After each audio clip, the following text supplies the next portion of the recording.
నేనే పవన్ కళ్యాణ్ ఫ్యాన్. అది అదొక పవర్.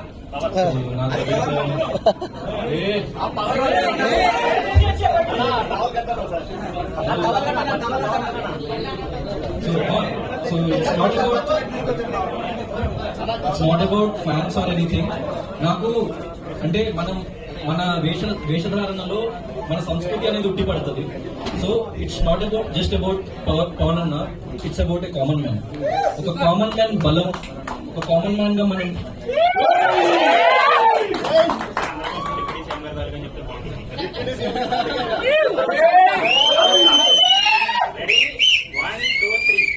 నేను పవర్ స్టార్ అన్నకి స్వతహాగా చాలా పెద్ద ఫ్యాన్ ని. So and it's not dialogue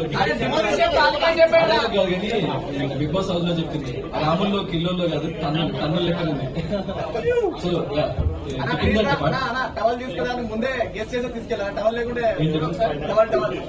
అంటే కాదు, ఇప్పుడు పవర్ స్టార్ అన్నానే కాదు, ఇది ప్రతి కామన్ మ్యాన్ కి ఒక చిహ్నం. అండ్ నాకు ఒక పవర్ ఇస్తుంది. అంటే నేను ఒక కామన్ మ్యాన్ గానే, ఇప్పుడు యాక్టర్ అని మీ అందరికీ తెలుసు, కానీ ఏ బ్యాక్గ్రౌండ్ లేకుండా ఒక కామన్ మ్యాన్ గానే యాక్టర్ అయినా. సో నాకు ప్రశ్నించాలి అన్నప్పుడు ఒక పవర్ ఉండాలి మనకి అని చెప్పేసి ఒక గుండె ధైర్యం లాగా నాకు it's like a self motivation.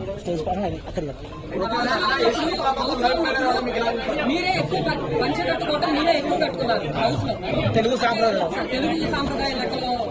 అంటే ఇప్పుడు బిగ్ బాస్ అనేది చాలా పెద్ద వేదిక. సో ఎన్నో కోట్ల మంది ప్రజలు చూస్తూ ఉంటారు.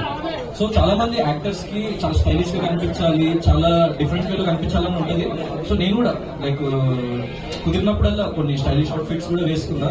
కానీ పంచా అండ్ షర్ట్ అన్నది ఏంటంటే నా ఫేవరెట్ అవుట్ ఫిట్. ఎందుకంటే మన కల్చర్ ని మనము ఎక్కడి నుంచి వచ్చినాం అన్నది ఎప్పుడు మర్చిపోకూడదు. సో మన కల్చర్, మన తెలుగు కల్చర్ ని ముందుకు తీసుకెళ్ళాలి. మనం ఎక్కడికి వెళ్ళినా ఇప్పుడే కాదు, నేను 20 సంవత్సరాల తర్వాత, 15 సంవత్సరాల తర్వాత ఏ ఎత్తులో ఉన్నా నేను ఈ కల్చర్ ని ముందుకు తీసుకువెళ్ళాలనుకుంటున్నాను. సో చాలా తక్కువ మంది యాక్టర్స్ లైక్ మన ఇండస్ట్రీలో కానీ, ఇప్పుడు ఫర్ ఎగ్జాంపుల్ పవర్ స్టార్ అని తీసుకుంటే ఆయన వేసుకునే లైక్ బట్టలు చూస్తే ఖద్దరు బట్టలు వేసుకుంటాడు, లేకపోతే ఒక తెల్ల పంచ, జస్ట్ ఒక నార్మల్ షర్ట్ వేసుకొని. సో చాలా సింపుల్ వేలో, అంటే simplicity is the best style నా ఉద్దేశంలో.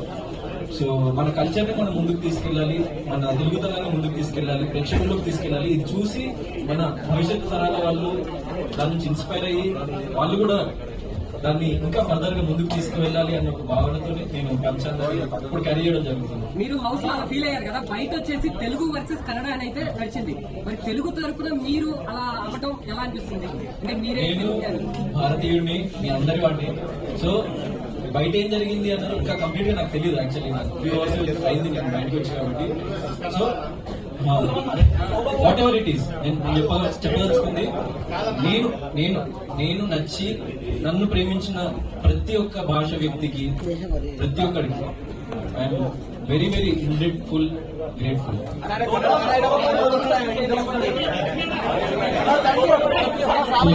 ప్రొడ్యూసర్ సతీష్ అన్న. సో చాలా మంది అదే మీకు చెప్పినట్టు విజయం అంచు దాకా వచ్చి అరే పోయింది కదా అని చాలా మంది కమెంట్స్ పెడుతున్నారు. ఇవాళ రియల్ విన్నర్ అని చెప్పేసి కమెంట్స్ పెడుతున్నారు. చాలా మంది వీడియోస్ వస్తున్నాయి యూట్యూబ్ లో కానీ, దెన్ రియల్ లైఫ్ లో కానీ, Gautam is the real winner అని చెప్పేసి. సో వాళ్ళకి నేను ఒకటే విషయం, బిగ్ బాస్ అనేది it's not the end for me.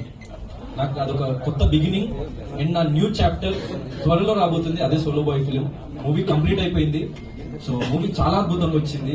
It's like ఒక కామన్ మ్యాన్ లైఫ్ స్టోరీ. అంటే ఇప్పుడు నా లైఫ్ లో నేను బిగ్ బాస్ లో పడ్డ ఒడిదుడుకులు మీరు చూస్తుంటే, సో అది ఒక రియల్ స్టోరీ లాగా అనిపిస్తుంది అనమాట. ఎందుకంటే నన్ను నేను చూసుకుంటే యాక్చువల్లీ ఆ స్టోరీకి దానికి ఒక ఏదో తెలియని లింక్ ఉంది.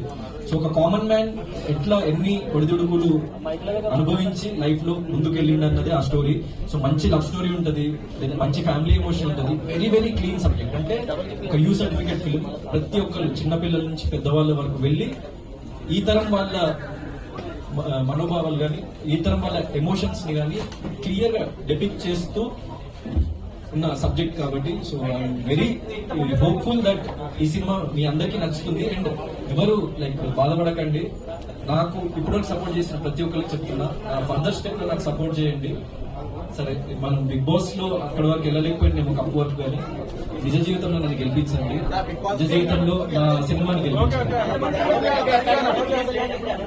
రిలీజ్ డేట్ అంటే నేను ఇప్పుడే బయటకు వచ్చిన వాడు, ఇంకా ఫిక్స్ అవ్వలేదు.